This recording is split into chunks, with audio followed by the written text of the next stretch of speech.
الله أكبر. الحمد لله نحمده ونستعينه ونستغفره ونؤمن به ونتوكل عليه ونعوذ بالله من شرور أنفسنا ومن سيئات أعمالنا من يهده الله فلا مضل له ومن يضلل فلا هادي له ونشهد أن لا إله إلا الله وحده لا شريك له ونشهد أن سيدنا وحبيبنا وشفيعنا وسندنا محمدا عبده ورسوله صلى الله تعالى عليه وعلى آله وأصحابه وبارك وسلم تسليما كثيرا كثيرا. أما بعد فأعوذ بالله من الشيطان الرجيم. بسم الله الرحمن الرحيم.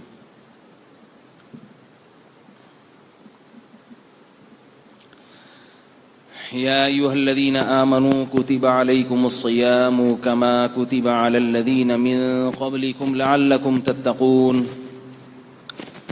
أياما معدودات.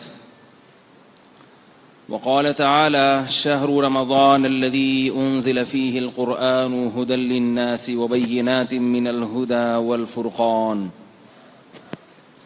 فمن شهد منكم الشهر فليصم ومن كان مريضا أو على سفر فعدة من أيام أخر.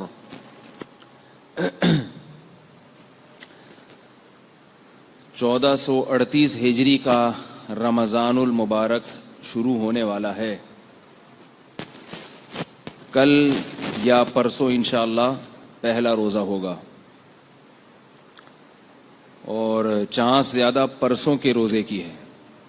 آج سعودی عرب میں روزہ نہیں ہے، سعودی عرب میں کل ہے اور ہمارے ہاں پرسوں. پشاور کا مجھے علم نہیں ہے کہ کیا ہوگا.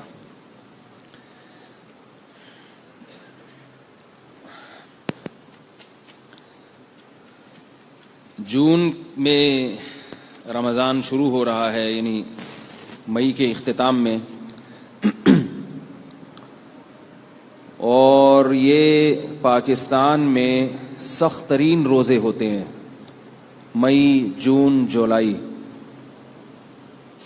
اور اس میں بھی سب سے سخت ترین رمضان جو ہے وہ جون کا ہوتا ہے جو اس دفعہ ہوگا. یعنی اگر یوں کہا جائے کہ میری اور آپ کی زندگی میں سب سے سخت ترین رمضان یہ والا ہے جو اب آ رہا ہے، بشرطے کہ ہم پاکستان میں ہی رہیں. اگر ہم چلے جاتے ہیں ساؤتھ افریقہ کی طرف یا آسٹریلیا کی طرف تو پھر یہ سب سے ٹھنڈے ترین روزے ہوں گے. بعض لوگ ایسا کرتے ہیں کہ رمضان گزارنے کے لیے مری کی سائڈ چلے جاتے ہیں، بعض ایوبیہ چلے جاتے ہیں، بعض سوات اور مردان چلے جاتے ہیں. جن کے پاس جانے کے پیسے نہیں ہوتے وہ ان پر اعتراض کرتے ہیں کہ یہ کیوں گئے وہاں پہ، یہ تو رمضان ٹھنڈا گزارنا چاہتے ہیں، یہ تو غلط ہے. تو ایسا نہیں ہے. اللہ نے اگر آپ کو پیسے دیے ہیں تو آپ آسٹریلیا جا کے رمضان گزاریں. یہ ضروری تو نہیں ہے کہ رمضان ٹف ہی گزارا جائے. ایک مسئلہ خوب سمجھ لیں کہ وہ آزمائش جو اللہ کی طرف سے ہوتی ہے وہ اللہ کی رحمت ہوتی ہے، اور جو آزمائش آپ کی اپنی طرف سے ہو وہ اللہ کی رحمت نہیں ہوتی. بات آ رہی ہے سمجھ میں؟ اب میں اور آپ تو آسٹریلیا نہیں بھاگ سکتے، میں تو ویسے ہی نہیں جا سکتا کیونکہ مسجد والے چھوڑیں گے نہیں، پبلک بولے گی ہمیں چھوڑ کے کہاں بھاگ گئے مولوی صاحب. آپ کا مجھے نہیں معلوم کہ آپ جا سکتے ہیں کہ نہیں جا سکتے.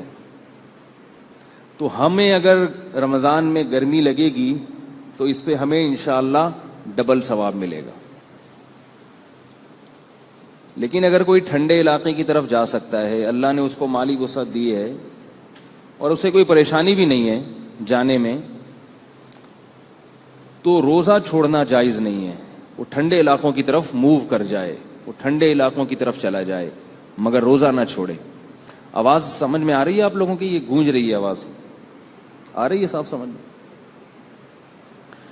تو یہ بات خوب ذہن میں رکھیں کہ جتنا اللہ تعالیٰ نے ہمیں قانون بتایا ہے ہم اس کے پابند ہیں، اس میں اپنی طرف سے اضافہ نہیں کر سکتے. نہ تو ہم اس میں اپنی طرف سے سختی پیدا کر سکتے ہیں اور نہ اپنی طرف سے اس میں نرمی پیدا کر سکتے ہیں. یہ دونوں افراط اور تفریط والے کام ہیں جنہیں اللہ تعالیٰ نے علم میں رسوخ دیا ہے, رسوخ مضبوط علم دیا ہے. وہ ہمیشہ اعتدال والا راستہ اختیار کرتے ہیں, شریعت کی نصوص کو اپنی اصل پہ رکھتے ہیں. اب رمضان میں 2 قسم کے طبقے ہمارے سامنے آئے ہیں, 2 قسم کے طبقے.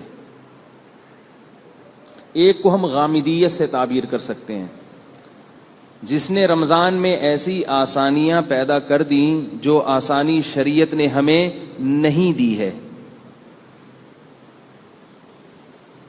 اور آج تک 1400 سال میں کسی فقیہ نے اس آسانی کا تذکرہ نہیں کیا.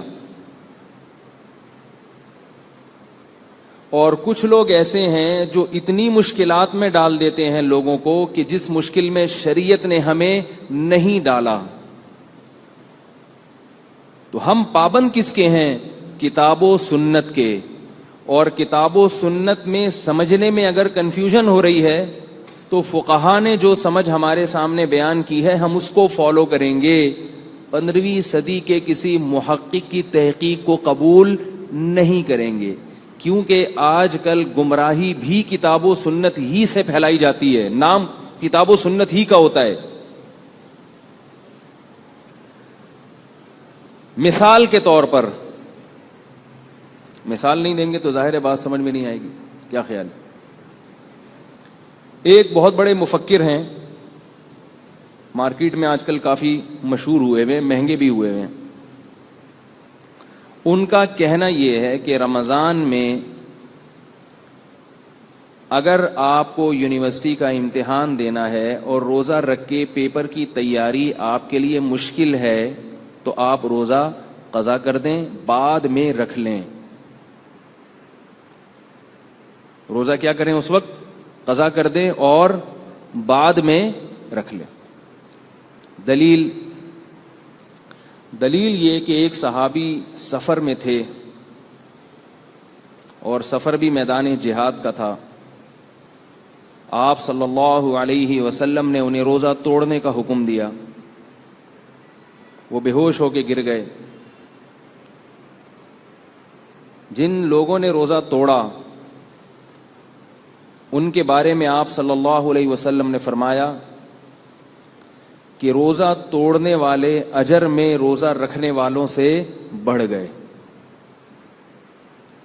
تو اب استدلال اس طرح سے کیا ہے کہ دیکھو تکلیف اور مشقت میں نبی صلی اللہ علیہ وسلم نے روزہ چھوڑنے کا حکم دیا ہے, رکھنے کا نہیں دیا. لہذا اگر آپ کو امتحان کی تیاری کرنی ہے قوم کے مستقبل کے لیے, ظاہر ہے قوم کے مستقبل کے لیے پڑھ رہے ہیں نا آپ, جو رمضان کا روزہ چھوڑے گا وہ تو قوم ہی کے مستقبل کے لیے چھوڑے گا, اتنا نیک ہوگا وہ تو چھوڑے گا کیوں, سوال پیدا ہوتا ہے. تو امتحان کی تیاری میں اگر آپ کو مشکل ہو رہی ہے تو اس کی ہمیں حدیث میں اجازت ملتی ہے کہ مشکل میں روزہ چھوڑنا جائز ہے. یہ وہ بے لگام اجتہاد ہے جس کے نہ کوئی سر ہیں اور نہ کوئی پاؤں. اسی قسم کے مجتہدین کو دیکھ کر ہم یہ بار بار عوام سے اپیل کرتے ہیں کہ مذاہب اربعہ میں سے ایک کو لازم پکڑو ورنہ قدم بہک جائیں گے. یہ جو 4 مذاہب ہیں نا صدیوں سے چلے آ رہے ہیں, حنفی, مالکی, شافعی, حنبلی, ان میں سے ایک کو فالو کرو. اس پہ ہزاروں امت کے ہزاروں علماء اس پہ چلتے رہے ہیں, ورنہ اجتہاد کے نام پہ ہر شخص نئی نئی چیز لائے گا اور آپ خود قرآن و سنت میں ماہر نہیں ہیں تو آپ کو بہکا دے گا وہ.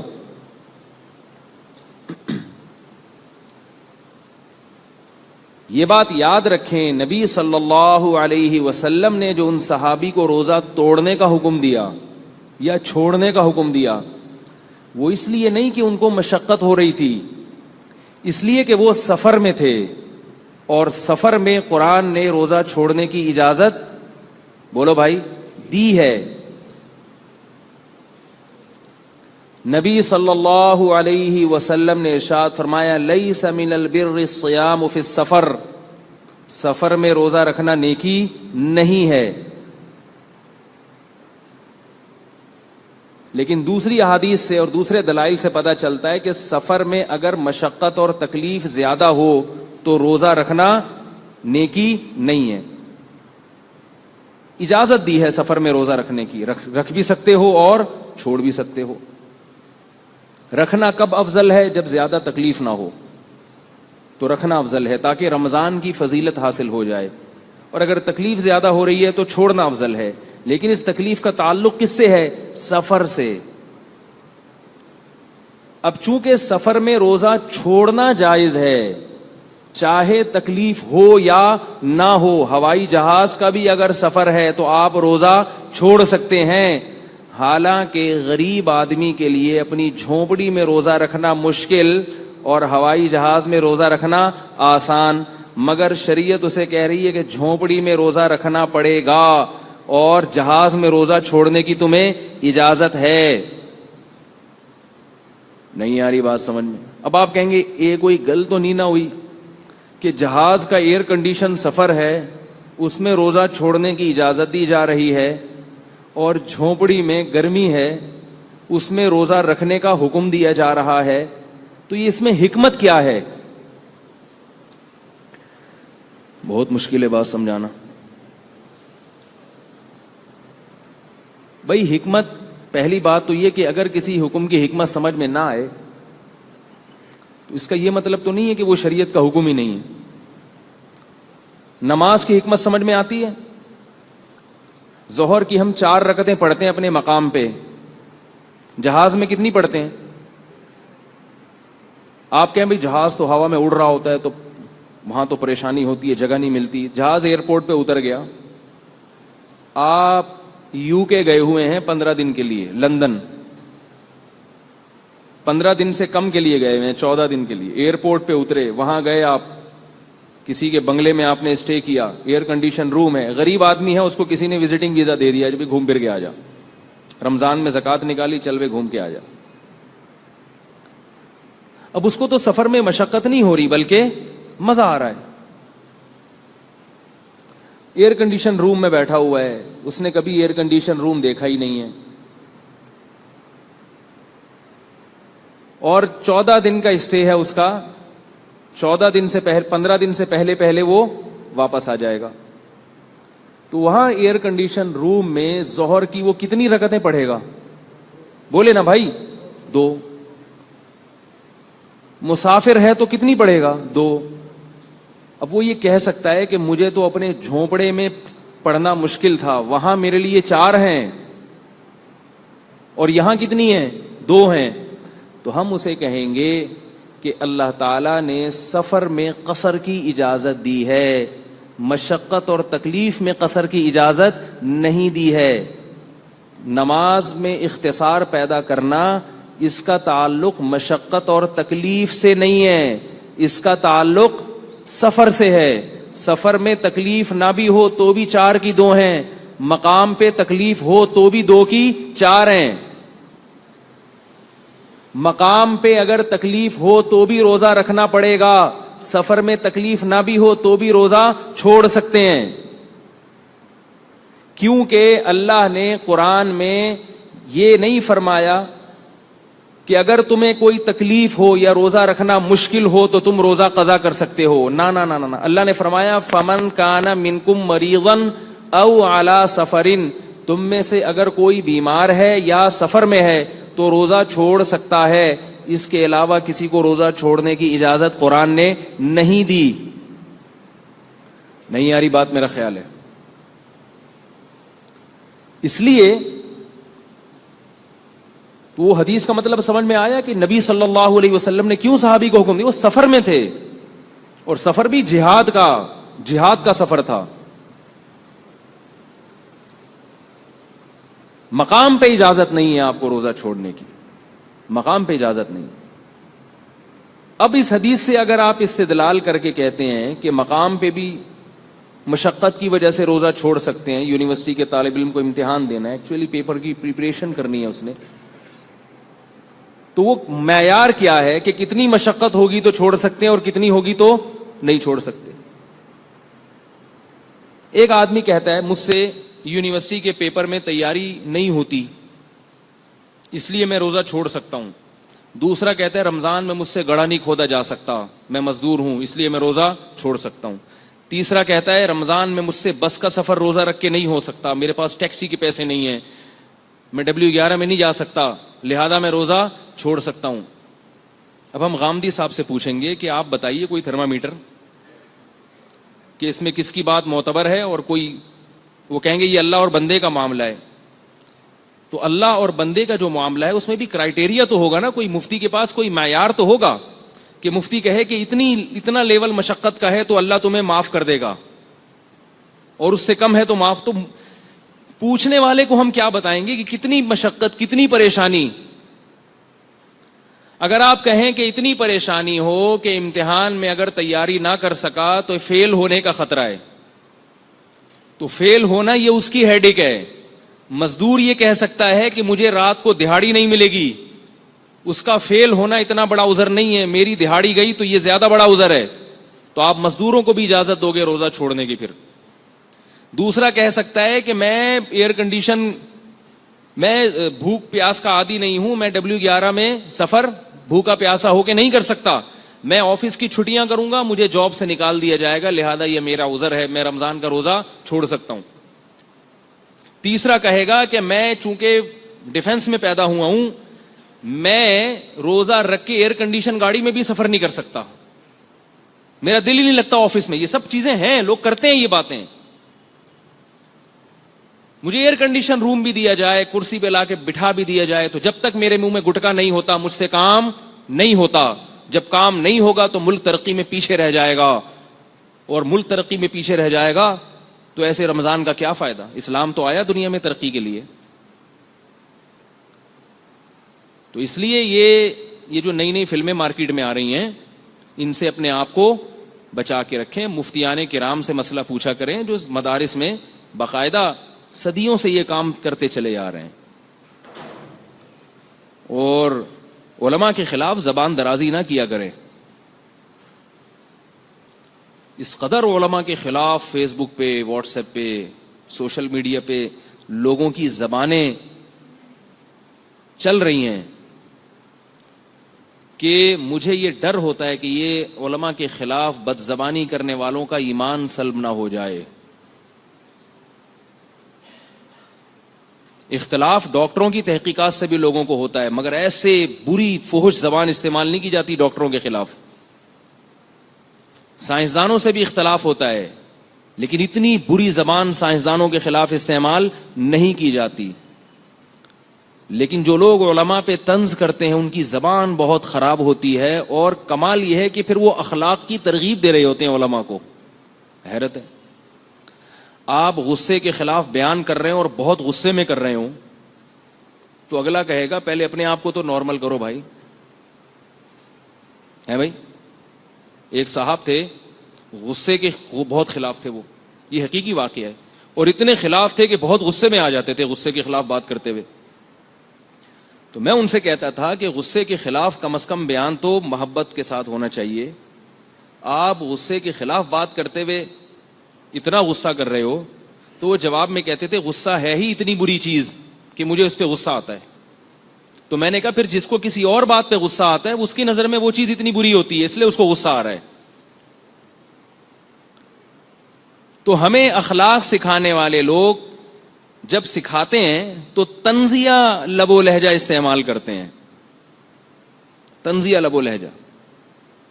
تو مجھے حیرانگی اس پر ہوتی ہے کہ اخلاق سکھانے والے کے اخلاق تو کم از کم اچھے ہونے چاہیے نا. اور کسی بیان کا دلیل سے جواب نہیں آتا. ابھی جیسے میں نے یہ بیان کیا نا, اب دیکھنا اس پہ کیا تبصرے آئیں گے لوگوں کو. دلیل سے جواب نہیں دیں گے, اوٹ پٹانگ ادھر ادھر کی ماریں گے. میں نے پچھلے درس میں بات کی تھی نا کہ تراویح, بعض لوگوں نے تراویح کے وجود کا انکار کر دیا.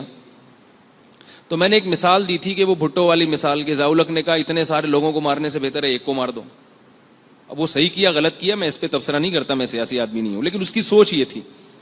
تو میں نے کہا کہ جو کہہ رہے ہیں نا کہ تراویح سرے سے اسلام میں ہے ہی نہیں, اور ساری دنیا کے علماء فقہا صدیوں سے لکھتے آئے ہیں کہ تراویح ہے، تو ساری دنیا کے علماء اور صلحاء کو غلط کہنے کے بجائے جو ایک آدمی ہے اس کو غلط کہہ دو، اس کو اس فہرست سے نکال دو. تو اس پہ کسی نے تبصرہ کیا کہ ساری دنیا کوئی حجت نہیں ہے، حالانکہ میں نے بیان میں اس پر بھی دلیل دی تھی کہ یہ امت گمراہی پہ جمع نہیں ہو سکتی. اگر آپ اس ساری دنیا کے علماء کو غلط کہتے ہو تو یہ جو قرآن آپ کے پاس ہے نا، یہ خود مشکوک ہو جائے گا. اس کا مطلب یہ غلط لوگوں سے ہم تک پہنچائے. قرآن کرتے ہیں لوگ، مگر قرآن پہنچانے والے جو لوگ ہیں ان کا انکار کر دیتے ہیں. تو اس کا مطلب یہ قرآن کو بھی نہیں مانتے. یہ اگلی نسل ان کی آ کے قرآن کا بھی انکار کرے گی. یہ در حقیقت قرآن کے انکار کی تیاریاں ہو رہی ہیں کہ امت سے، اسلاف سے، سب سے اعتماد ختم کیا جائے، اور پھر اس کے بعد اگلی نسل میں لوگ پیدا ہو کے وہ سرے سے قرآن ہی کا انکار کر دیں. تو اس لیے رمضان کا روزہ اللہ نے سب پہ فرض کیا ہے، اور روزے کی حکمت یہ ہے کہ مشکل میں ڈالا جائے، پریشانی میں ڈالا جائے. بھوک پیاس آسان چیز نہیں ہے. بھوکا رہ کے وہ کام نہیں ہو سکتے جو کھانا کھا کے ہوتے ہیں.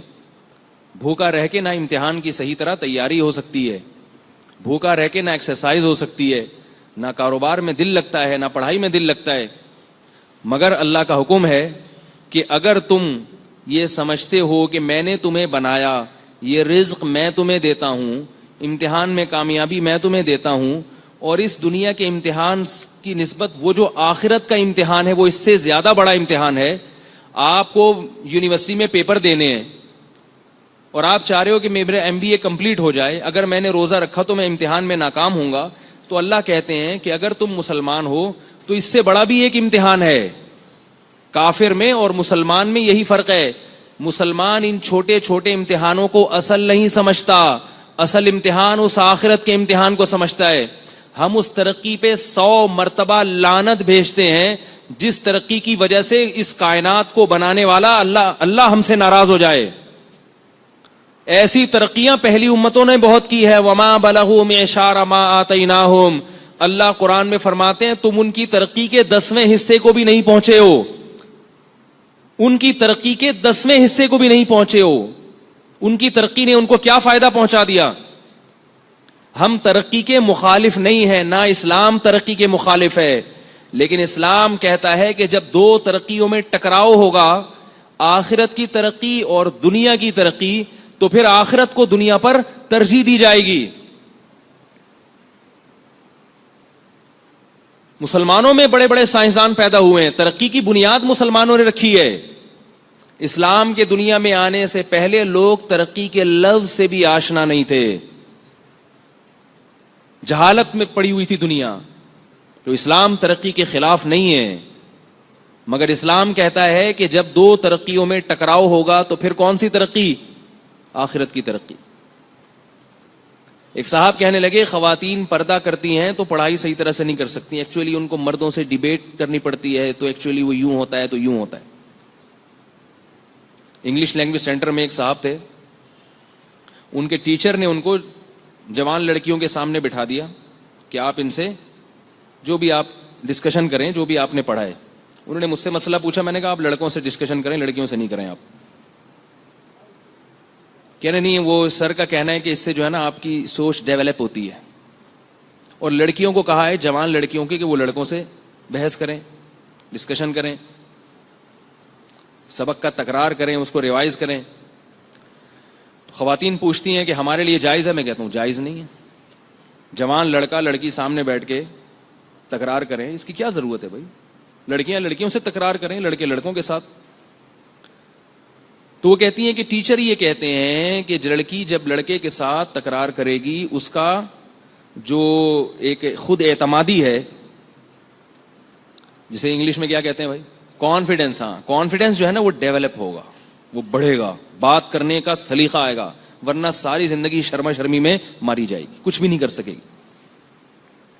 یہ سوچ ہے جو میڈیا کے ذریعے پھیلائی جا رہی ہے، ڈراموں کے ذریعے، فلموں کے ذریعے. ہمارے اسکولوں میں، ہماری یونیورسٹیوں میں، ہمارے لینگویج سینٹروں میں انگلش کم سکھائی جا رہی ہے، بے شرم اور بے غیرت زیادہ بنایا جا رہا ہے. یہ میں نے خود دیکھا ہے اپنی آنکھوں سے، معذرت کے ساتھ.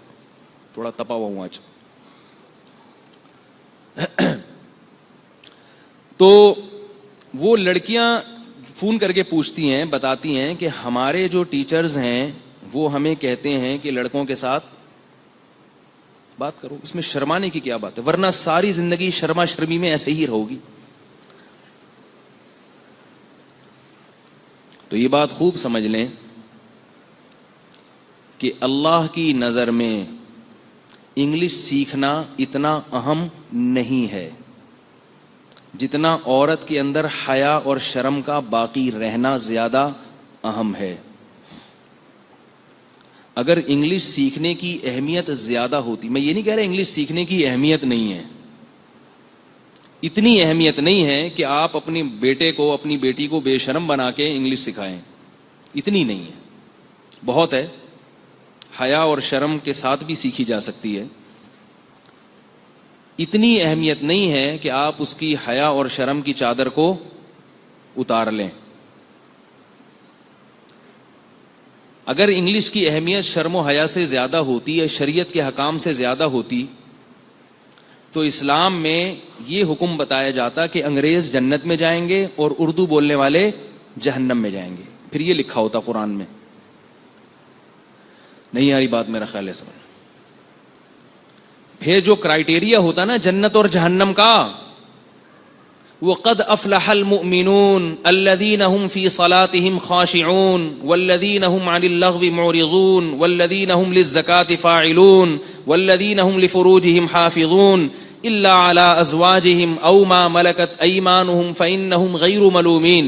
پھر قرآن میں یہ نہ ہوتا کہ کامیاب ہو گئے ایمان لانے والے جو اپنی نمازوں کی پابندی کرتے ہیں, فضولیات اور لغویات سے اعراض کرتے ہیں, اپنی زکوٰۃ ادا کرتے ہیں, اللہ کی راہ میں خرچ کرتے ہیں, اور اپنی شرمگاہوں کی حفاظت کرتے ہیں, حیا اور پاک دامنی سے زندگی گزارتے ہیں, یغضوا من ابصارہم نظروں کی حفاظت کرتے ہیں. نہیں آ رہی میرا خیال ہے بات. پھر یہ نہ ہوتا جنتیوں کے دل پاک صاف ہوتے ہیں, الا علی ازواجہم او ما ملکت ایمانہم, اپنی خواہش صرف اپنی زوجہ سے پوری کرتے ہیں. اور نبی نے کیا فرمایا کہ آنکھیں بھی زنا کرتی ہیں اور کان بھی زنا کرتے ہیں, زبان بھی زنا کرتی ہے. اب اگر کوئی جوان آدمی جوان لڑکی کے ساتھ بیٹھ کر گپ شپ لگا رہا ہو اور اس کی آنکھیں بھی زنا نہ کر رہی ہوں, اس کے کان بھی اس جوان لڑکی کی باتوں سے لذت حاصل نہیں کر رہے ہوں, اور اس کی شرمگاہ بھی محفوظ ہو, کوئی فیلنگ پیدا نہ ہو رہی ہوں, تو یا تو یہ وہ ہے, سمجھ رہے ہیں, یا تو یہ وہ ہے یا یہ جھوٹا ہے. یہ جو کہہ رہا ہے نا مجھے کوئی فیلنگ نہیں ہوتی, مجھے کچھ بھی نہیں ہوتا, تو جھوٹ بول رہا ہے یہ, ورنہ پھر یہ وہ ہے. اگر کوئی وہ ہے تو وہ کرے باتیں, اس پہ قرآن کی طرف سے پابندی نہیں ہے. قرآن نے جو نظر کی حفاظت کا حکم دیا مرد اور عورت کو حکم دیا ہے اللہ نے, ان لوگوں کو اتنی سختی اور تاکید کے ساتھ حکم, بول لو بھائی یہاں کوئی وہ تو نہیں بیٹھا ہوا, سب اچھے ہیں نا الحمدللہ, کوئی بھی وہ نہیں ہے الحمدللہ. تو اللہ کی نعمت ہے, اللہ کا شکر ادا کرو. تو اللہ نے مومن کا جو معیار بنایا ہے جنت میں جانے کا, ان آیتوں میں کہیں انگلش کا ذکر آیا؟ کامیاب ہو گئے وہ مومن کہ بے شک ان کی شرمگاہیں محفوظ ہوں یا نہ ہوں, لڑکیوں سے گپ شپ کرتے ہوں اور ان کے نظر کی حفاظت نہ ہوتی ہو اور گندی سوچ پیدا ہوتی ہو, لیکن انگلش اچھی آتی ہو. بولو نا بھائی کیا ہو گیا بھائی, کہیں ہے قرآن میں؟ آپ جو مرضی الٹا سیدھا کریں مگر قرآن کو تبدیل کرنے کی کوشش نہ کریں. ایک صاحب نے مجھے کہا کہ میں یورپ میں جاتا ہوں تو لڑکیاں ہاتھ ملاتی ہیں, اب ہم اگر ہاتھ نہ ملائیں تو بہت برا فیل کرتی ہے, جس سے اسلام بدنام ہوتا ہے. میرے پاس پتہ نہیں کیا کیا لوگوں کے کالز آتی ہیں. ایک نے یہ کہا کہ ایک لڑکی مسلمان ہوئی ہے نئی, اب اگر میں اس سے ہاتھ نہیں ملاؤں گا, اسلام کا جو ایک تاثر ہے وہ غلط پڑے گا. امپریشن کہتے ہیں نا, میں بھی انگلش سیکھ رہا ہوں تاکہ میں بھی جنت میں جا سکوں, ٹھیک ہے نا. وہ امپریشن جو ہے نا وہ غلط پڑے گا. تو ابھی آہستہ آہستہ اس کو میں دین کی طرف لاؤں گا, پہلے ہاتھ ملا لوں پھر آہستہ آہستہ. میں نے کہا نہیں, ہاتھ ملانے کی اجازت, بڈھی عورت ہو تو چلو گنجائش دی سکتی, بہت ہی بڈھی, جوان لڑکی سے ہاتھ ملانے کی اجازت بول لو بھائی نہیں دی جا سکتی. کہنے لگا وہ واپس ہو جائے گی. میں نے کہا ہونے دو, آپ اس کے ذمہ دار نہیں ہو. کسی کو دین پر لانے کے لیے, کسی کو نیک بنانے کے لیے شریعت کا صریح حکم توڑ دیا جائے, اس کی قطعاً اجازت نہیں. غلط اسلام کیوں سکھا رہے ہو اس کو؟ غلط اسلام کیوں سکھا رہے ہو بھائی؟ حضرت عمر کے دور میں ایک بادشاہ آیا حج کرنے کے لیے, اس سے کیا ہوا, کوئی جنایت ہو گئی. حضرت عمر نے کہا سزا ملے گی, کوڑے لگیں گے. اس نے کہا نہیں, یہ نہیں ہو سکتا. لوگوں نے کہا کہ یہ اتنا بڑا آدمی ہے, کافر ہو جائے گا. حضرت عمر فرمایا ہونے دو, سزا تو ملے گی بھائی. جس کا حق دبایا وہ یا تو معاف کرے, نہیں معاف کرتا تو سزا تو ملے گی. وہ بھاگ گیا, مرتد ہو کے بھاگا. مجھے پورا قصہ بھی مستحضر نہیں ہے, لیکن صحابہ اس چیز کا خیال نہیں کیا کرتے تھے. ہاں یہ ضرور ہے کہ آپ پورا اسلام اس کو سمجھانا نہ شروع کر دیں. نیا نیا کوئی مسلمان ہوا ہے, آرام آرام سے امن کے ساتھ, لیکن خود اس کو سمجھانے کے لیے خلاف شرع کام کرنا, اس کی شریعت میں اجازت نہیں ہے. ایک لڑکی مسلمان ہوئی, وہ دوسرے لڑکوں سے ہاتھ ملا رہی ہے. آپ کو پتا ہے اگر میں نے اس کو ٹوکا تو یہ ابھی اس کے لیے ہائی ڈوز ہو جائے گی, تو آپ نہ ٹوکیں اس کو, آرام آرام سے سمجھائیں گے. ٹھیک ہے ابھی کچھ دن کے بعد یہ سمجھائیں گے, ابھی تو صرف دوستیوں کی سے منع کر دو, پھر آہستہ آہستہ آہستہ آہستہ سب سمجھائیں گے. لیکن اگر آپ سے ہاتھ ملا رہی ہے تو آپ کے لیے گناہ کرنا کہاں سے جائز ہو گیا؟ ایک شخص شراب پیتا ہے, آپ اس کو نہ ٹوکیں بھائی, آہستہ آہستہ چھوڑ دے گا. لیکن اس کے ساتھ وہ آپ کو اگر شراب دے کہ آپ بھی تھوڑی سی میرے ساتھ پی لیں, اب آپ یہ سمجھ رہے ہو کہ اگر میں نے نہیں پی تو یہ ناراض ہو جائے گا, تو کیا اس کو ناراضی سے بچانے کے لیے آپ پی سکتے ہو؟ ہے بھائی, نہیں پی سکتے, وہ ہو جائے ناراض.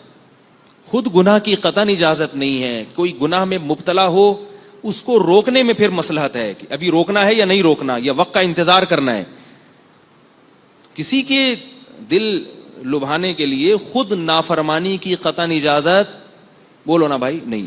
تو میں رمضان کے بارے میں آپ سے عرض کر رہا تھا کہ دو قسم کے طبقات پیدا ہو گئے ہیں.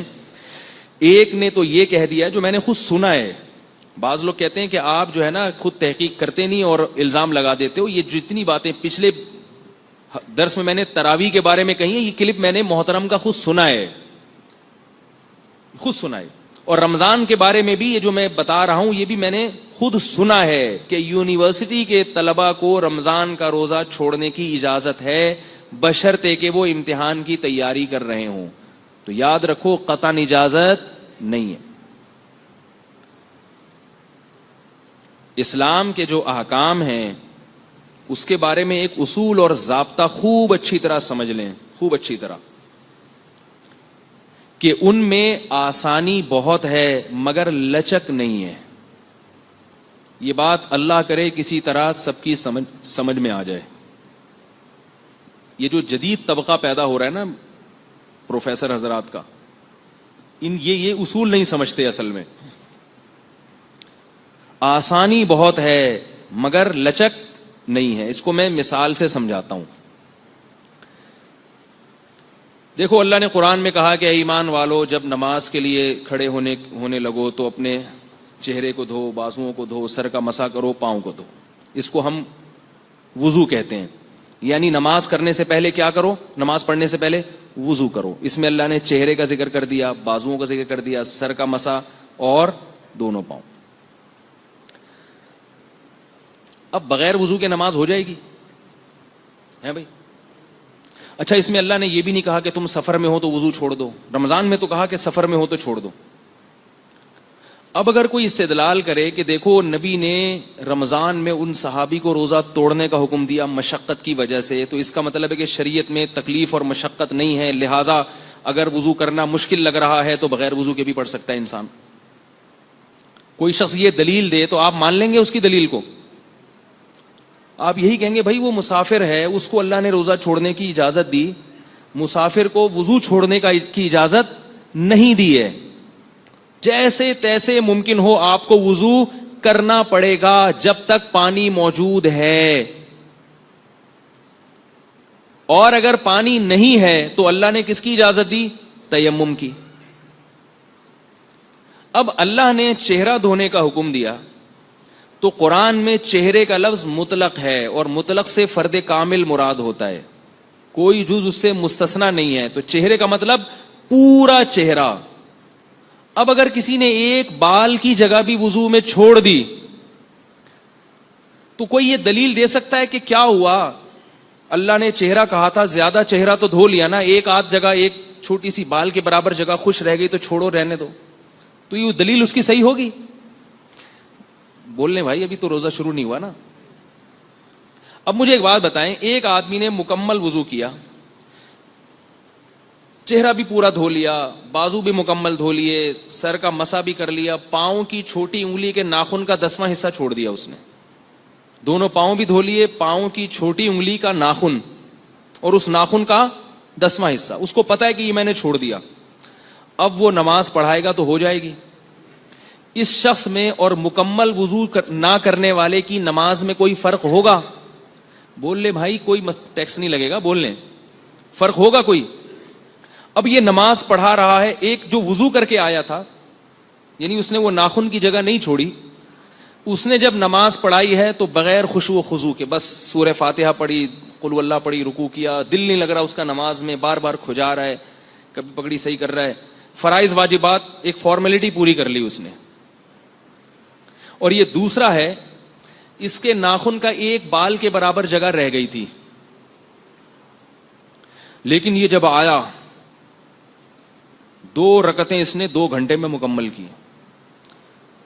تکبیر تحریمہ کے وقت سے رونا شروع ہو گیا, اتنا خشوع و خضوع, سورہ فاتحہ پڑھ رہا ہے, اٹک رہا ہے اس میں, پھر سورہ بقرہ شروع کر دی, رو رہا ہے اس میں, رکوع میں رو رہا ہے. سجدے سے گیا تو پولیس بلوانی پڑی اٹھانے کے لیے, اٹھ ہی نہیں رہا سجدے سے, جا اتنا لمبا سجدہ,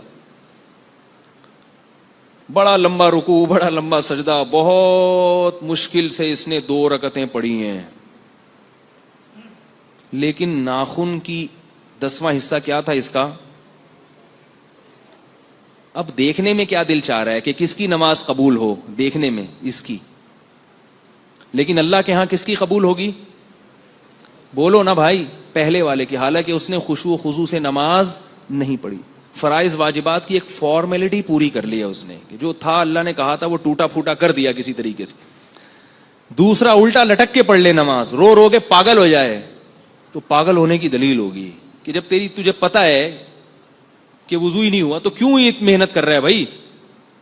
اس سے کیا پتا چلا کہ شریعت کے حکام میں لچک نہیں ہے, جیسے کہہ دیا, قانون بنا دیا, اس کو فالو کرنا پڑے گا.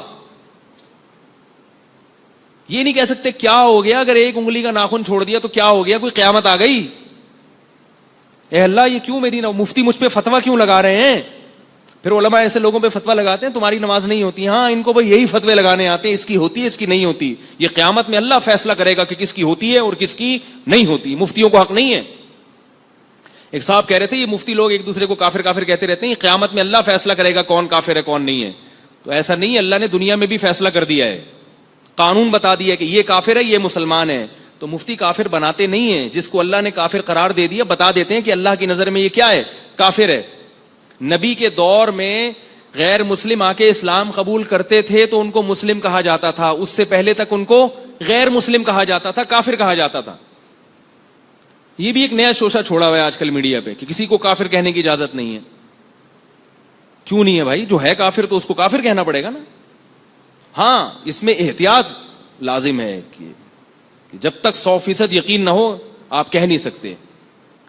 تو میں یہ عرض کر رہا تھا کہ ایک بال کے برابر بھی جگہ رہ گئی تو روز نماز ہوگی؟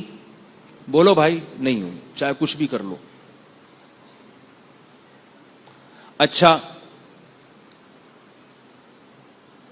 پانی نہیں ہے, تیمم کا حکم ہے. تیمم تو بہت آسان ہے, ایک ہاتھ مٹی پہ مار کے پورے منہ پہ پھیر لیا, ایک دفعہ دوبارہ مٹی پہ مارا, بایاں ہاتھ بازو پہ پھیر لیا اور دایاں ہاتھ بائیں بازو پہ پھیر لیا, تیمم ختم. غسل جنابت ہے تو یہی تیمم ہے, وضو ہے تو یہی تیمم ہے. غسل جنابت ہے تو اس میں نیت غسل کی کرنی ہے، طریقہ یہی ہے، ایک دفعہ. اب کسی پہ غسل فرض ہوا یا کسی پہ وضو فرض ہوا، وہ کہتے ہیں اس سے کیا ہوتا ہے یار، ایک دفعہ یوں کیا گیا، اس سے کیا قیامت آ جائے گی، ایسے ہی پڑھ لو، ساری زندگی وضو ہی سے پڑھتا رہا ہوں نا، تو آج اگر بغیر اس سے پانی نہیں ہے تو کیا تکلف، مٹی پہ ہاتھ ماروں گا ایک دفعہ، تو اس سے ہوتا کیا ہے، ویسے ہی پڑھ لو. یا اس نے صرف چہرے پہ ہاتھ پھیرا، بازوؤں پہ نہیں پھیرا، یا بازوؤں پہ پھیرا، انگلی چھوڑ دی، ایک انگلی چھوڑ دی، ایک ناخن چھوڑ دیا، تیمم نہیں ہوگا. اب رو رو کے نماز پڑھ رہے ہیں تو رو لے، گورنمنٹ کی طرف سے رونے پر کوئی پابندی نہیں ہے، مگر اس کی یہ نماز قبول نہیں ہوگی، کیونکہ آپ کو وہ فارمیلٹی پوری کرنی پڑے گی جو اللہ اس کے رسول نے بتائی ہے، وہ کرنا پڑے گا. آپ کتنے لوگ ہیں ہمیں فون کرتے ہیں سفر میں کہ حضرت غسل فرض ہو گیا، جسم پہ ناپاکی لگی ہوئی ہے، اب دھونے کے لیے پانی نہیں ہے، تیمم کر کے نماز پڑھ رہے ہیں لیکن دل نہیں لگ رہا، عجیب سی فیلنگ ہو رہی ہے، گندے پندے ہو رہے ہیں، اور ویسے نماز اللہ قبول کرے گا. میں کہتا ہوں تمہاری قبول نہیں کرے گا، ہماری کر لے گا انشاءاللہ، کیونکہ تم کو اللہ پر اعتراض ہو رہا ہے کہ یہ کیسے اللہ نے مجھے حکم دے دیا. بھائی اس کو اللہ پر اعتراض ہو رہا ہے، اللہ کہہ رہا ہے کہ میں اسی طرح قبول کر رہا ہوں، جب پانی نہیں ہے تو تیمم کرو. اب مٹی سے کپڑے تو نہیں صاف کرے گا نا، وہ کپڑے ناپاک ہیں اور کوئی پاک کپڑا بھی نہیں ہے اس کے پاس، تو بھائی ایسے ہی پڑھ لو. لیکن ان لوگوں کا دل نہیں مانتا، ہمارا تو مانتا ہے. کہتے ہیں جب جس اللہ نے قبول کرنی ہے وہ بتا رہے کہ ایسے کر لو گے تو ہو جائے گی. تو میں یہ عرض کر رہا ہوں کہ شریعت کے احکام میں آسانی ہے مگر لچک نہیں ہے. اس کی ایک اور مثال دے کے میں آگے چلتا ہوں. رمضان کا روزہ رکھا آپ نے، مثال کے طور پر 7:25 پر افطار کا وقت تھا، آپ نے کئی گھنٹے روزہ رکھا، کئی گھنٹے بھوک پیاس سے نڈھال ہو گئے، اللہ کی خاطر اتنی قربانی دی آپ نے کہ محلے والوں کو ترسانا شروع ہو گیا، لوگ دم کروانے آ رہے ہیں آپ سے کہ یار بہت نیک آدمی ہے. سارا دن کی قربانی، اب روزہ شروع ہونے میں آدھا منٹ باقی ہے. کتنا؟ آپ نے کہا کہ آدھے سے کیا ہوتا ہے، جب اتنا برداشت کر لیا تو اللہ اس آدھے منٹ کی وجہ سے میرا روزہ خراب نہیں کریں گے. اٹھا کے کھا لیا کہ یار آدھے منٹ سے کیا ہوتا ہے، سائرن بجنے کا کون انتظار کرے. بھائی کئی گھنٹوں کا روزہ ہے، آدھے منٹ 30 سیکنڈ سے کیا ہوتا ہے. تو کسی سے بھی پوچھیں گے وہ کہے گا روزہ بھی ٹوٹ گیا، اور 60 روزوں کا اگر نہ رکھتے اتنا بڑا جرم نہیں تھا. سارا دن مشقت محنت کی اور آدھا منٹ پہلے توڑ دیا تو یہ زیادہ بڑا جرم ہے. کیوں انتظار نہیں کیا آدھے منٹ کا؟ آدھا منٹ کیا 1 سیکنڈ پہلے بھی اگر ابھی یقین نہیں ہوا کہ غروب ہو گیا اور آپ نے کھا لیا تو یہ کھانا آپ کو بہت مہنگا پڑ جائے گا. اب کسی مفتی سے پوچھو گے تو وہ کہے گا 60 روزوں کا کفارہ ہے. اب جدید طبقہ کیا کہے گا؟ اللہ غفور الرحیم ہے. ایک میرا بھائی جو صبح سے پڑا ہوا سو رہا ہے، جس نے روزہ نہیں رکھا اور منڈ رہا ہے صبح سے، فلمیں دیکھ رہا ہے، ڈرامے دیکھ رہا ہے، اس کو کوئی سزا نہیں مل رہی، اور میں صبح سے لے کے بھوکا پیاسا تڑپ تڑپ کے برداشت کرتے کرتے کرتے کرتے آدھا منٹ، اور پھر دلیل لے رہے جو سارا دن برداشت کر سکتا ہے وہ آدھا منٹ نہیں کر سکتا. وہ تو میں نے ویسے ہی کھا لیا، ورنہ میں برداشت تو آدھا منٹ بھی کر سکتا. جتنے مرضی دلائل دیں یہ سارے ایک طرف. کسی بھی مفتی سے پوچھیں گے کہ بھائی روزہ جان کر توڑ دیا تو 60 روزوں کا بولنے بھائی کفارہ ہے، رکھنے پڑیں گے. آدھا منٹ کیا 15 سیکنڈ کی بھی اللہ کی نظر میں بہت ویلیو ہے، کیونکہ آپ اللہ کے قانون کو چینج نہیں کر سکتے. اللہ نے کہا ہے ثم اقم الصیام الی اللیل، جب تک سورج غروب نہ ہو جائے، رات کی ابتدا شروع نہ ہو جائے، آپ روزہ اس سے پہلے نہیں کھول سکتے. تو یہ جو لاجک پیش کی جاتی ہے نا آج کل، ایکچولی یہ یوں، ایکچولی اصل مقصد تو اسلام کا یہ تھا، ایکچولی یہ تو یہ تھا، ایکچولی یہ تو یوں تھا، تو یہ سب آپ ان سے بولا کرو ایکچولی آپ ہماری سمجھ میں نہیں آ رہے. تو اسلام نے جو نصوص ہے نا، جو شریعت کی قرآن و سنت کی نصوص کہتے ہیں جو آیت یا وہ حدیث، ان میں آپ اپنی طرف سے دخل اندازی نہیں کر سکتے. اب اسی مسئلے کو آپ دیکھیں، کہ آدھا منٹ پہلے آپ کو روزہ کھولنے کی اجازت نہیں تھی، اب آپ کو یقین ہو گیا کہ سورج غروب ہو چکا ہے، یقین ہو گیا، کسی بھی وجہ سے ہو گیا یقین آپ کو، اب آپ کہتے ہو کہ یار جہاں اتنا صبر کیا ہے اللہ نے مجھے بڑے صبر کی طاقت دی ہے، اب میں آدھا گھنٹہ لیٹ افطار کروں گا تاکہ میں اپنا اسٹیمنا بڑھاؤں. نہیں یاری بات، جہاں اتنا برداشت کیا اب آدھا گھنٹہ، ساری دنیا تو اب افطار کر رہی، میں ذرا فنٹر بننے کی کوشش کروں گا، آدھا گھنٹہ لیٹ کھاؤں گا تاکہ غریبی کا اور اوور ٹائم کا ثواب بھی کماؤں. بھائی جاب کرتے ہیں تو اوور ٹائم کے بغیر آج کل لوگ کہتے ہیں گزارا نہیں ہے، تو اے اللہ میں اتنا گناہگار ہوں، پورے سال میں نے اتنی بدماشیاں کی ہیں کہ عام پبلک رکھے گی 13-14 گھنٹے کا روزہ اور میں 14.5 گھنٹے کا رکھوں گا. کیا کریں یار، کیسے سمجھائیں قاری صاحب؟ یہ باتیں ابھی سمجھ میں آ رہی ہیں، باہر نکلیں گے جب ٹی وی کے سامنے بیٹھیں گے نا، کچھ نئی نئی فلمیں مارکیٹ میں جب آ رہی ہیں آپ دیکھیں گے، وہ جدید مفکر کو حضرت حکیم اختر صاحب فرمایا کرتے تھے، یہ جو آج کل مفکر اسلام پیدا ہو رہے ہیں یہ مفکڑ ہیں. منہ پکڑ کا مطلب جو منہ میں آیا بول دیا، لیکن ان کے الفاظ ایسے شائستہ ہوتے ہیں، بات چیت کا طریقہ ایسا خوبصورت ہوتا ہے کہ لوگ اس سے متاثر ہوتے ہیں کہ واہ شاہ بڑا کمال کر دیا. لوگ مجھے یہ بھی کہتے ہیں کہ آپ کیوں نہیں بیٹھتے ان کے سامنے، ہمیں کوئی بیٹھنے نہیں دیتا ان کے سامنے. یاد رکھو یہ بڑے ہوشیار ہوتے ہیں، یہ سلیکشن ایسے مولوی کی کرتے ہیں جس کے بارے میں ان کو پتا ہوتا ہے کہ یہ کچھ بھی نہیں، یہ کچھ بول نہیں سکتا بیچارہ. جب کسی پڑھے لکھے کو، میں پڑھا لکھا نہیں ہوں، میں تو بڑا جاہل آدمی ہوں، اللہ مجھے پڑھا لکھا بنا دے، لیکن ان کے خیال کے مطابق اگر کوئی پڑھا لکھا ہوتا ہے تو یہ اس سے بات کرنے کے لیے تیار نہیں ہوتے. اور یہ بات پبلک کے سامنے نہیں آتی ہے، تبھی میڈیا پہ جہاں بھی دیکھو مولوی مار کھا رہے ہیں بیچارے، اللہ ماشاء اللہ چند ایک کے علاوہ. وہ اس لیے نہیں کہ علماء کے پاس علم نہیں ہے، وہ اس لیے کہ بٹھایا ایسے لوگوں کو جاتا ہے جن کے بارے میں پتا ہوتا ہے کہ یہ کچھ نہیں بول سکتے. تو اب دیکھو آدھا گھنٹہ اگر لیٹ افطار کیا تو ثواب ملے گا. علماء کہتے ہیں روزہ مکروہ ہو جائے گا، گناہ ملے گا، اس لیے کہ اللہ کے نبی نے حکم دیا ہے کہ روزہ جلدی افطار کرو. ابھی ایک کلپ آیا مارکیٹ میں، بڑا چل رہا ہے واٹس ایپ پہ، ایک صاحب نے کلپ بنایا کہ تم لوگ روزے میں اتنا کھاتے ہو، 2 دریا پہ کھانے کے لیے جاتے ہو، شرم کرو، اس سے مہنگائی بڑھتی ہے، اور یہ سموسے بھی کھاتے ہو، رول بھی کھاتے ہو. بڑا مزاحیہ سا کلپ ہے. اس نے بہت قوم کو لتاڑا ہے کہ رمضان میں مت کھاؤ اور اتنا اچھا نہیں کھاؤ، سادی چیزیں کھاؤ. اور اس کا فوکس اس بات کو کیا ہے کہ اس سے چیزوں کی قیمتیں بڑھ رہی ہیں. آپ جو رمضان میں اتنا کھاتے ہو تو اس سے کیا ہوتا ہے، چیزوں کی قیمتیں بڑھ رہی ہیں.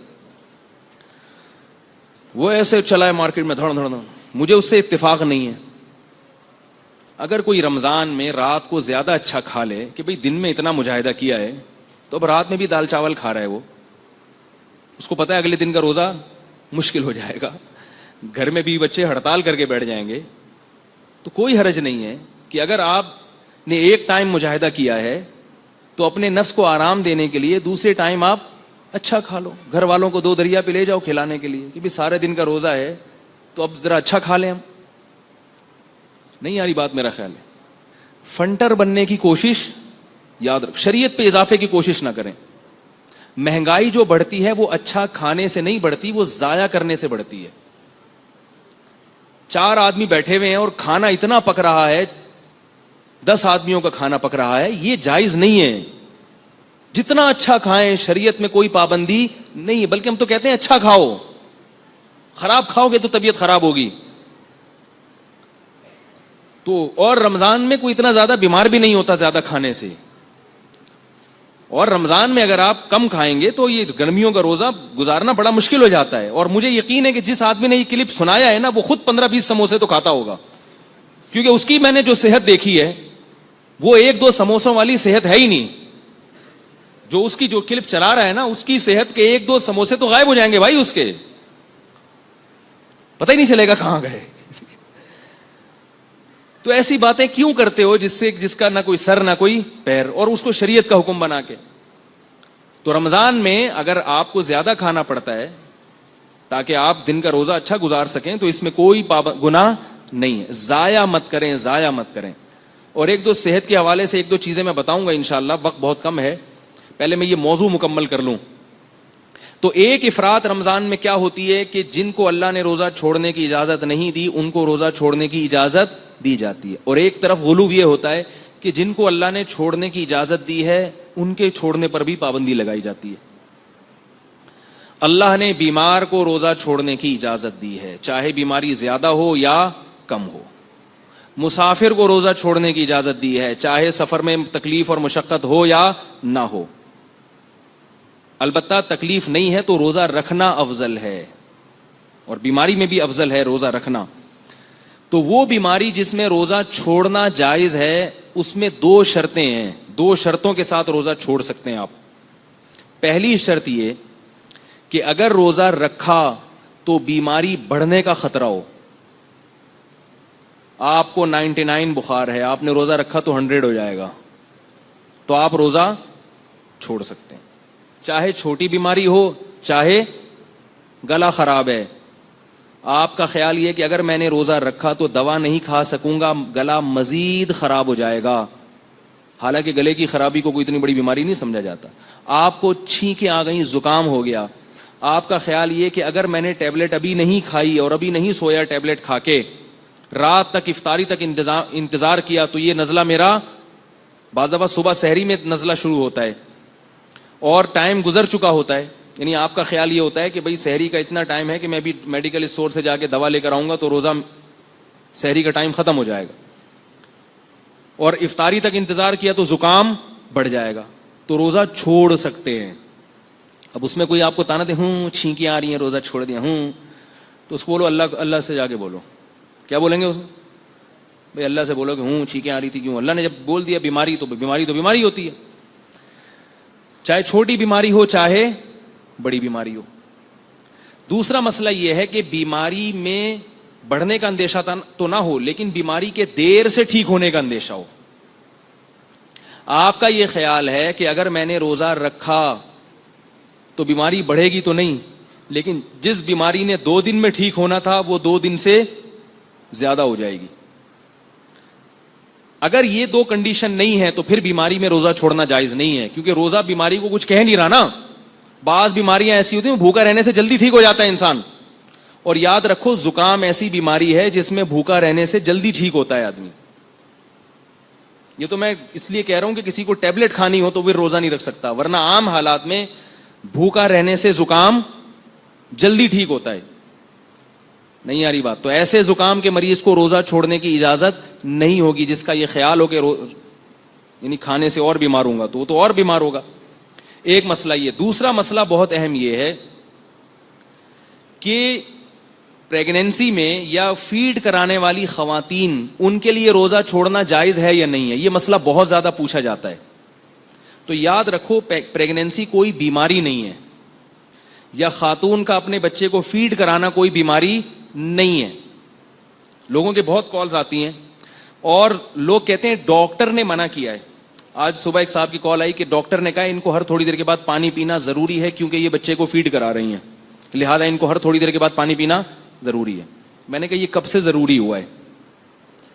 آدم علیہ السلام کے زمانے سے لے کر آج تک ہماری ماؤں کے دور تک تو پانی پینا، ڈاکٹروں کے ہاں تو صبح اٹھ کے 48 گلاس پانی پینا بھی ضروری ہو گیا ہے، سنا ہے 48 سے تھوڑا کم کر لیں۔ ایک صاحب نے بتایا کہ ڈاکٹر نے کہا کہ صبح 6 گلاس پانی پیا کرو۔ میں نے کہا اللہ کا واسطہ نہیں پیا کرو، ابھی اس کی ڈیٹیل پھر کسی اور وقت بتاؤں گا۔ دنیا میں کوئی جانور بھی صبح اٹھ کے پانی نہیں پیتا، الا یہ کہ رات کو پینا بھول گیا ہو یا پیاس بہت لگ رہی ہو، وہ بھی صبح کچھ کھانے کی طرف جاتے ہیں۔ تو میں نے کہا ان سے پوچھیں کہ یہ کب سے، یہ صرف آپ کی وائف کے لیے، یہ ہر خاتون کے لیے کب سے ہوا یہ؟ تو یہ بات یاد رکھیں، فقہا بیان کرتے ہیں کہ پریگننٹ عورت یا دودھ پلانے والی عورت جب کسی ڈاکٹر سے روزہ چھوڑنے کی اجازت لے گی تو 2 شرطیں ہیں۔ ایک تو یہ کہ ڈاکٹر اس فیلڈ کا ماہر ہو، نمبر 2 وہ ڈاکٹر دیندار ہو، رمضان کے روزے کی اہمیت بھی جانتا ہو۔ نہیں آ رہی بات؟ میرا خیال ہے بہت سے ڈاکٹروں کا اپنا روزہ نہیں ہوتا، وہ رمضان کی اہمیت ہی نہیں ہے ان کے دلوں میں، وہ ذرا سی باتوں پہ عورت کو اجازت دے دیتے ہیں روزہ چھوڑنے کی۔ تو پریگنینسی یا فیڈ کرانا یہ کوئی بیماری نہیں ہے۔ ہاں اگر کسی خاتون کو کمزوری ہے, وہ فیڈ کرانے سے باقاعدہ ان کو چکر آتے ہوں یا بچے کو نقصان کا خطرہ ہو, دودھ نہیں بن رہا ہو, پھر کسی ڈاکٹر کو بتائیں. پہلی بات, اگر وہ ڈاکٹر دیندار ہوگا تو وہ ایسی ٹیبلٹ آپ کو بتا دے گا یا ایسی خوراکیں آپ کو بتا دے گا جو آپ مغرب سے لے کر صبح سحری تک نان اسٹاپ کھائیں, اور اس میں اتنی انرجی ہوگی کہ وہ آپ کو صبح سے لے کے شام تک ریلیکس کر دے گا, اور آپ کی یہ فیڈ کی ضرورت انشاءاللہ پوری ہو جائے گی, اور آپ کو خوراک کی چندہ ضرورت نہیں رہے گی. آج پورے بیان میں یہ چندہ کا لفظ نہیں آیا تھا, رہ گیا تھا, ٹھیک ہے نا. آپ کو مزید کسی خوراک کی چندہ ضرورت نہیں رہے گی. اسی طرح پریگنینسی میں بھی یہی ہے.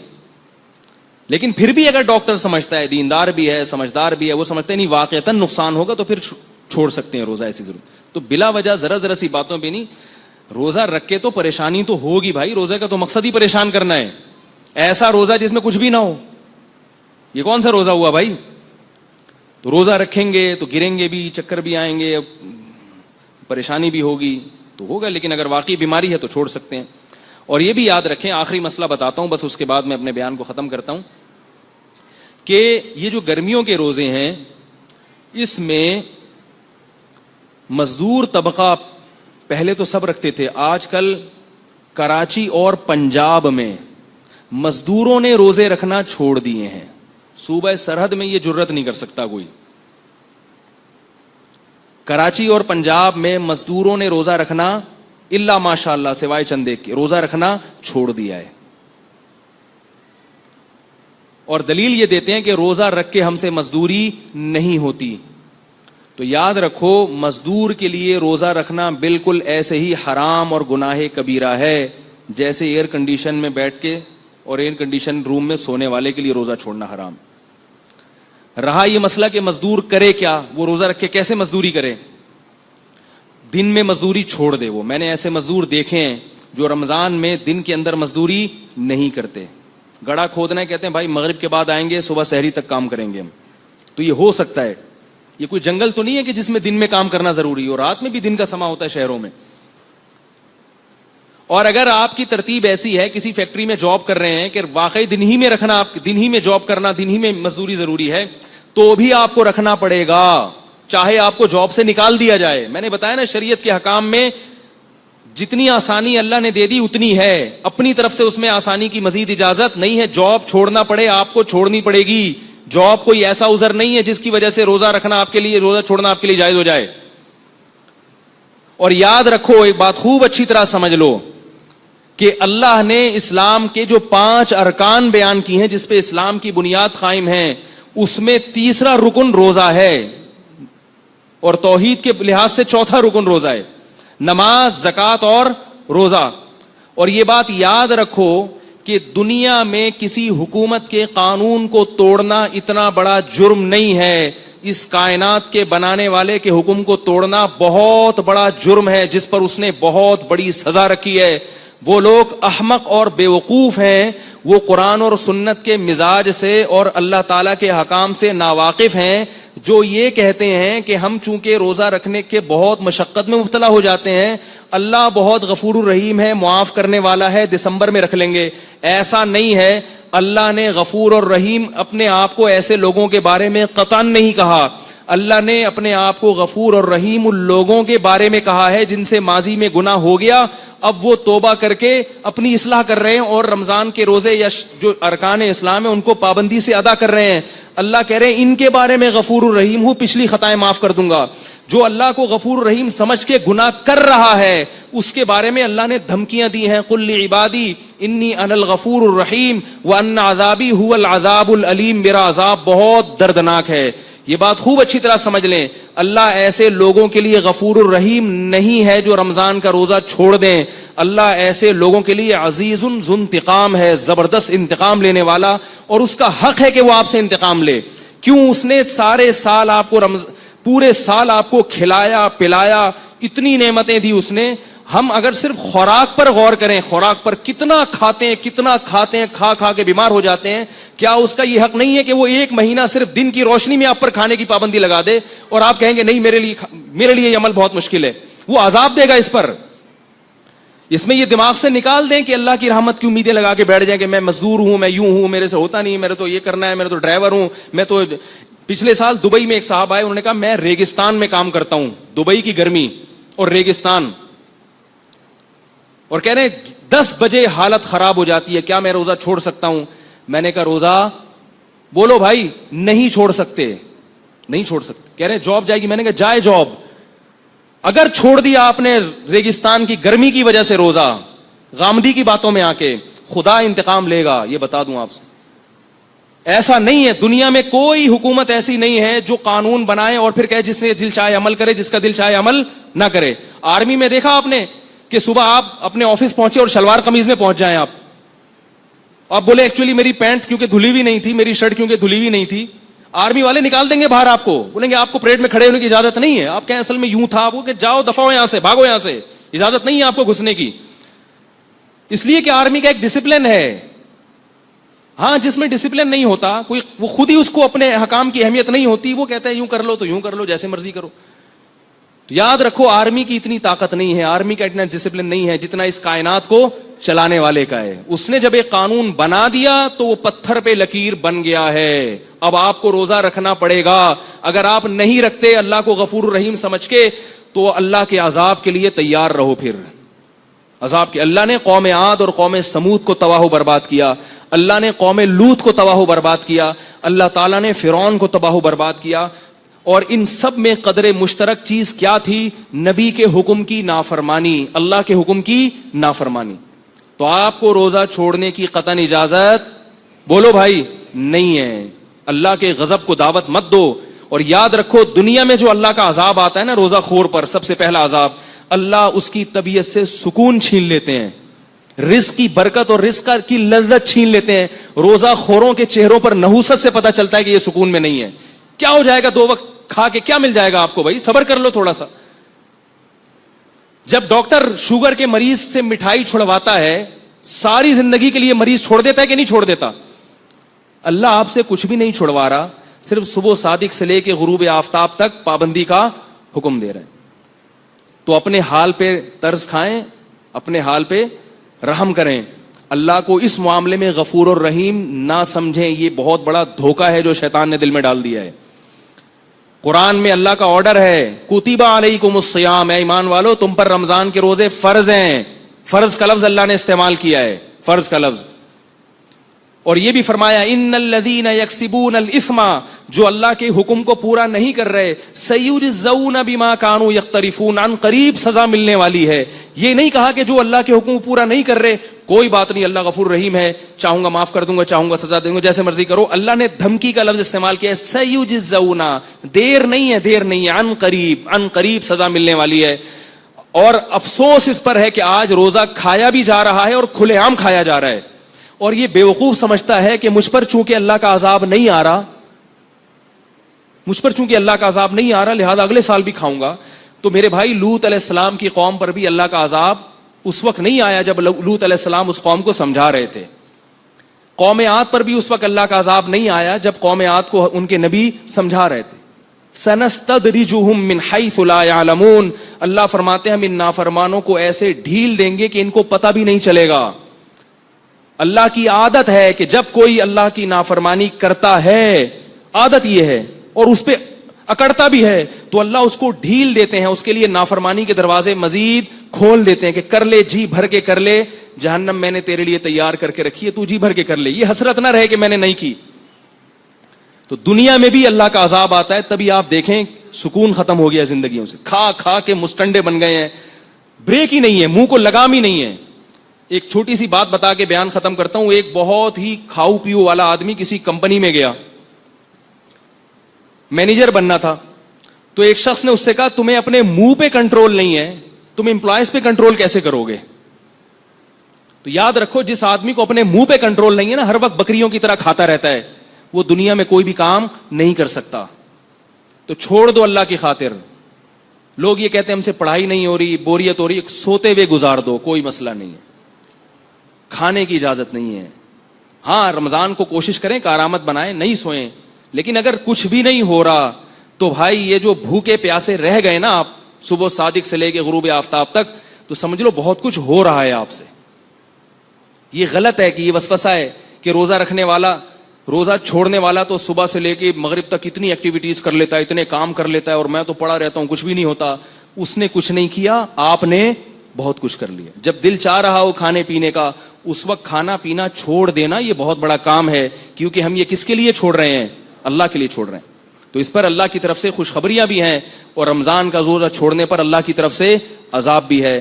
اس میں اللہ کو غفور الرحیم سمجھنے کی چنداں ضرورت نہیں ہے. عذاب ہے اس پر, وعیدیں ہیں, رحمتیں نہیں ہیں. اللہ تعالیٰ مجھے بھی اس حکم کی پابندی کی توفیق عطا فرمائے, اور آپ حضرات کو بھی. وما علینا الا البلاغ. Thanks for watching.